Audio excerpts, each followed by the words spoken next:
Welcome to the Flex Forward podcast, where grit meets growth.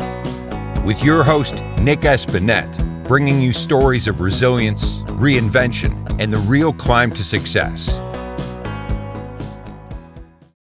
Hello, everyone. I'm here with Kathryn Stevens today. She and I have been friends for over 10 years, I believe. We met through a mutual friend and then crossed paths within the real estate world also, and have just chatted off and on through different things. And, it's Kathryn's been involved in a few different industries. She's, been in marketing, sales, and her most recent activity's it's been doing it for a while. It's been real estate, which I think brings marketing and sales, kind of combines them together. It's all in that. So I'll let Kathryn give a little more detail about what she does, what she's currently doing, and maybe a little bit of her past work history. Thanks, Kathryn. Thank you, Nic. I've been a licensed real estate agent for the last 8 years and really transitioned into that role after working for Apple in marketing for almost 9 years. And my plan was to really attack from an investment standpoint. So buy investment properties for my family, and I would be managing them. And with my real estate license, I would have easy access and be able to see them sooner than others. And really, I would say it's turned out differently than how I expected, but I think it's exactly where it should be. I ended up purchasing a 6,000 square foot home and spent almost 2 years remodeling it in my neighborhood. Back when the fix and flip was a big thing, and I loved it, learned a lot, but also realized that I did not want to work with contractors day in and day out. I prefer to work with customers. So I quickly transitioned into the real estate residential side and had people requesting my help while I was doing the remodel, and really found I loved the residential side as much as I thought I would love the investment side as well.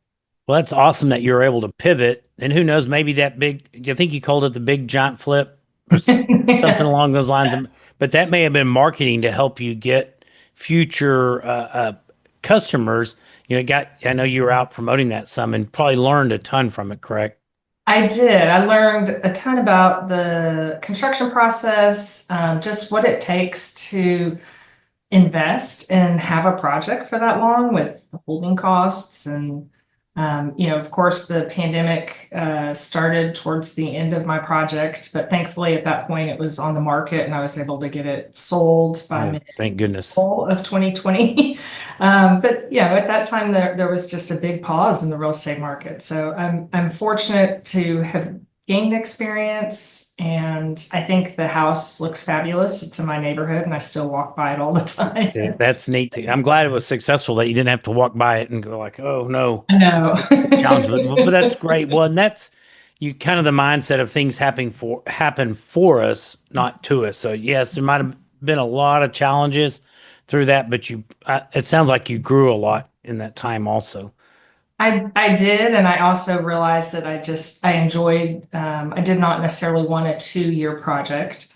I preferred working with clients on their time frame, and so whether that's 3 months, 6 months, or I have had a couple of 2-year clients, but that's okay. I like the variety and the more human relationship aspect of working with people, and I'm happy to have pivoted. That's awesome. When contractors can be challenged, I know there's good ones, but there's also with that many projects going on within that flip, you probably had to deal with multiple contractors that can disappear at times, which becomes frustrating because you have a timeline and you're trying to nudge other people along. I'm sure it was very aggravating. So great. Well, in the real estate world right now, I think there's quite a bit of competition, other people that are good. What sets you apart? What's something, that your customers love? I am very focused on my customers during the time. So when you work with me, you get me. You're not handed off to an assistant or a team.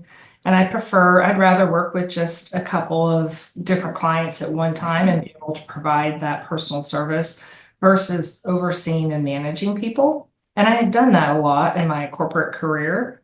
It's just something I choose not to at this point in time. I really tend to work with primarily friends and family, and then a few referrals off of that as See, well. and that's awesome. So you get to set your terms, and it's good because with you having experience in the corporate world of managing large teams, it's nice probably to come back and just have a few points of contact, and you have a deep relationship too. So that's awesome. What about challenges? Is there things within, the last few years that challenges that you've been able to overcome? Great question. For me, I would say the challenge is really I just manage myself. So as much as I have to, want to stay involved with my kids and like to do that, I also have to kind of be focused on the business and figuring out where, staying in touch with people, where the next client's coming from. And I'm fortunate, my brokerage, I'm with Compass, and as the largest brokerage, we have incredible tools. When I first joined, I was like, okay, this is the Apple of real estate. So Nice. I'm big into technology. I appreciate technology. I appreciate solid branding. And they have a lot of tools that really help make it easy to stay in contact with customers or prospective customers. That's nice. Having that technology and the support and a team that can help with that is awesome. So if as people are listening to the podcast and they're maybe wanting to get involved in the real estate world or maybe in just other things you're doing, what are some things you would suggest and maybe things you're listening to or books? That's great. So I got into it heavy core and did tons of real estate education, lots and lots of classes, and I've definitely done above and beyond the required continuing Minimum. education classes. And for me, I treated this career change from marketing as, hey, I'm starting at the bottom. I've got to learn a lot. So I did spend a lot of time on different podcasts and really more within the real estate industry.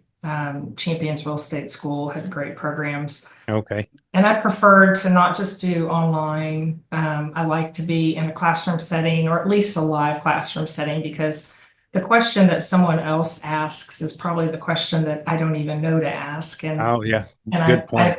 I benefit from hearing that. Now, I think it's always good to grow within a community that, like you said, having others, you may have that question in a month or 6 months, or maybe a year or two, or when you have a client. But if somebody else is there, that's an awesome way to look at it. Sounds like things are going very well for you in your business world, and a lot of people in your position may be looking to the future in different ways to create income. Is there anything what are your thoughts on the future as you start maybe wanting to wind down a little bit from actively doing stuff to maybe be in a less active role? I have appreciated a lot of lessons I learned from my father, who was a lawyer after he retired from the military, and he invested in real estate. He actually bought apartment buildings, held them himself, maintained them himself. Granted, this was a different world back in the early 80s, but he is the one who inspired me to be interested in investing. And I always knew that, buying rental houses while it was attractive to me, I knew that wasn't the only game in town. So I appreciated finding apartment syndication. I've actually been a money lender at one point in time.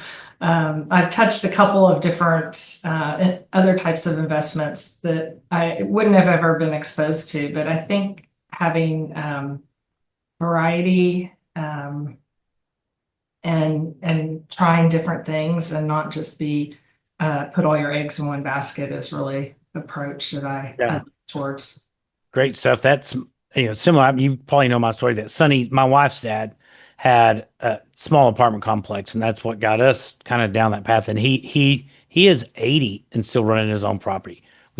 My wife has had to forbid him from climbing on a ladder to cut trees, but he still gets on the roof and does some stuff. It's a flat roof, but he gets up there, but it gives him something to do also because his property is near where some of ours are. And we've said our management team, they will manage the property, and he doesn't have any interest in it. And it's fine. I would hate for us to take over managing it, and then and then he runs out and he doesn't have anything to do, and he just kind of sits. So, it keeps him busy, gives him something to do, and keeps him active. I didn't know that story. That's great. Yeah. Great. He bought it in I think 85, 84, and it's been paid for many, many years, and it's small. I think 12 or 16 units, and he's almost become friends with the tenants. That's a challenging thing with a smaller properties. You get to know the people. It makes it a little more challenging to enforce some of the rules sometimes. So it's awesome. Well, great. Well, as we were wrapping up, what are any exciting plans or initiatives that you have in the works for the next maybe 6 to 12 months?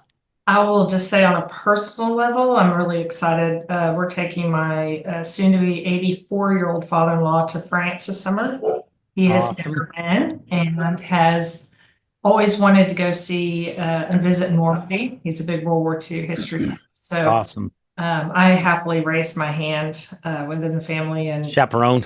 I'm helping plan and with a travel agent, and looking forward to a really neat trip. I've never been to France. That sounds so awesome.